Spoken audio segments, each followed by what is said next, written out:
The Swsh Rock. Unique and so distinct from its surroundings as to suggest rather the handicraft of man than a whim of nature, it looms up at the entrance to the Narrows, a symmetrical column of solid gray stone.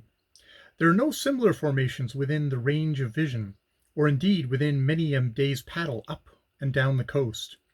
Amongst all the wonders, the natural beauties that encircle Vancouver, the marvels of the mountains shaped into crouching lions and brooding beavers, the yawning canyons, the stupendous forests, firs and cedars, Swsh Rock stands as distinct as an individual, as if it dropped from another sphere.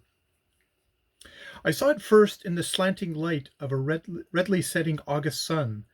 The little tuft of green shrubbery that crested its summit was black against the crimson sea and sky, and its colossal base of gray stone gleamed like flaming polished granite. My old Tillicum lifted his paddle blade to point towards it. "You know the story?" he asked. I shook my head. Experience had taught me his love of silent replies, his moods of legend-telling. For a time we paddled slowly. The rock detached itself from its background of forest and shore, and it stood forth like a sentinel, erect, enduring, eternal. "Do you think it stands straight, like a man?" he asked. "Yes, like some noble-spirited, upright warrior," I replied. "It is a man," he said, "and a warrior man, too, a man who fought for everything that was noble and upright." "What do you regard as everything that is noble and upright, Chief?" I asked, curious as to his ideas. I shall not forget the reply. It was but 2 words, astounding, amazing words. He simply said, "Clean fatherhood." Through my mind raced tumultuous recollections of numberless articles in yet numberless magazines, all dealing with the recent fad of motherhood. But I had to hear from the lips of a Squamish Indian chief the only treatise on the nobility of clean fatherhood that I have yet unearthed. And this treatise has been an Indian legend for centuries, and lest they forget how all important those two little words must ever be, Swsh Rock stands to remind them, set there by the deity as a monument to one who kept his own life clean, that cleanliness might be the heritage of the generations to come. It was thousands of years ago, all Indian legends begin in the extreme remote times, that a handsome boy chief journeyed in his canoe to the upper coast for the shy little northern girl whom he brought home as a wife. Boy though he was, the young chief had proved himself to be an excellent warrior, a fearless hunter, and an upright, courageous man among men. His tribe loved him, his enemies respected him, and the base and mean and cowardly feared him. The customs and traditions of his ancestors were a positive religion to him.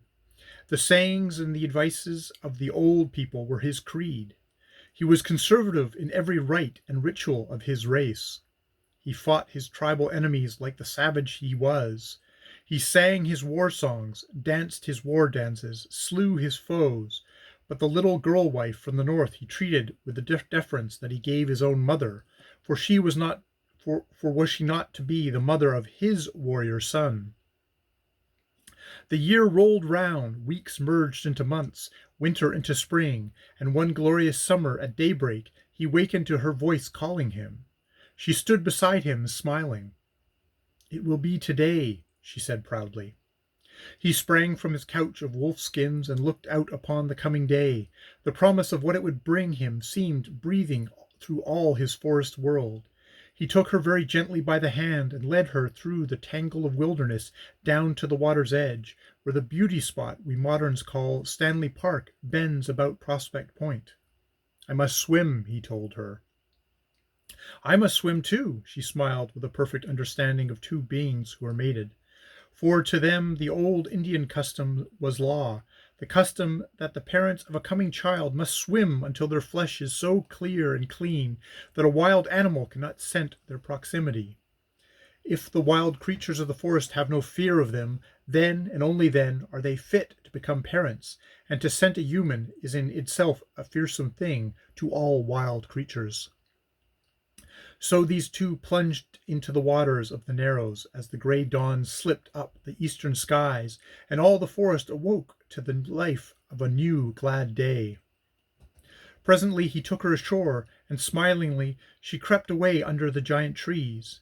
"I must be alone," she said, "but come to me at sunrise. You will not find me alone then." He smiled also, and plunged back into the sea. He must swim, swim, swim through this hour when his fatherhood was coming upon him. It was the law that he must be clean, spotlessly clean, so that when his child looked out upon the world, it would have the chance to live its own life clean. If he did not swim hour upon hour, his child would come to an unclean father. He must give his child a chance in life. He must not hamper it by his own uncleanliness at its birth. It was the tribal law, the law of vicarious purity. As he swam joyously to and fro, a canoe bearing 4 men headed up the Narrows. These men were giants in stature, and the stroke of their paddles made huge eddies that boiled like seething tides. "Out from our course!" they cried as his lithe copper-colored body arose and fell with his splendid stroke. He laughed at them, giants though they were, and answered that he could not cease his swimming at their demand. "But you shall cease," they commanded. "We are the men agents of the Sagali Tai god, and we command you ashore out of our way." I find in all these coast Indian legends that the deity is represented by 4 men, usually paddling an immense canoe. He ceased swimming, and, lifting his head, defied them. "I shall not stop, nor yet go ashore," he declared, striking out once more to the middle of the channel. "Do you dare disobey us?" they cried. "We, the men of Sagali Tai? We can turn you into a fish, or a tree, or a stone for this. Do you dare disobey the great Tai?" "I dare anything for the cleanliness and purity of my coming child. I dare even the Sagali Tai himself. But my child must be born to a spotless life." The 4 men were astounded. They consulted together, lighted their pipes, and sat in council. Never had they, the men of the Sagali Tai, been defied before. Now, for the sake of a little unborn child, they were ignored, disobeyed, almost despised. The lithe, young copper-colored body still disported itself in the cool waters. Superstition held that should their canoe or even their paddle blades touch a human being, and their marvelous powers would be lost. The handsome young chief swam directly in their course. They dared not run him down. If so, they would become as other men. While they yet counseled what to do, there floated out from the forest a faint, strange, compelling sound. They listened, and the young chief ceased his stroke as he listened too. The faint sound drifted out across the waters once more. It was the cry of a little child. Then one of the 4 men, he that steered the canoe, the strongest and tallest of them all, arose and, standing erect, stretched out his arms towards the rising sun and chanted, not a curse on the young chief's disobedience, but a promise of everlasting days and freedom from death. "Because you have defied all things that came in your path, we promise this to you," he chanted. "You have defied what interferes with your child's chance for a clean life. You have lived as you wished your son to live. You have defied us when we would have stopped your swimming and hampered your child's future. You have placed that child's future before all things, and for this Sagali Tai commands us to make you forever a pattern for your tribe. You shall never die, but you shall stand through all the thousands of years to come, where all eyes can see you. You shall live, live, live as an indestructible monument to clean fatherhood." The 4 men lifted their paddles, and the handsome young chief swam inshore. As his feet touched the line where the sea and the land met, he was transformed into stone. Then the 4 men said, "His wife and child must be ever near him. They shall not die, but live also." And they too were turned into stone. If you penetrate the hollows in the woods near Swsh Rock, you will find a large rock and a smaller one beside it. They are the shy little bride-wife from the north, and with her hour-old baby beside her. And from the uttermost parts of the world,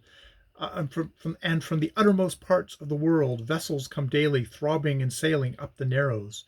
From far Trans-Pacific ports, from the frozen north, from the lands of the Southern Cross, they pass and repass the living rock that was there before their hulls were shaped, that will be there when their very names are forgotten, when their crews and their captains have taken their long last voyage, when their merchandise has rotted and their owners are known no more.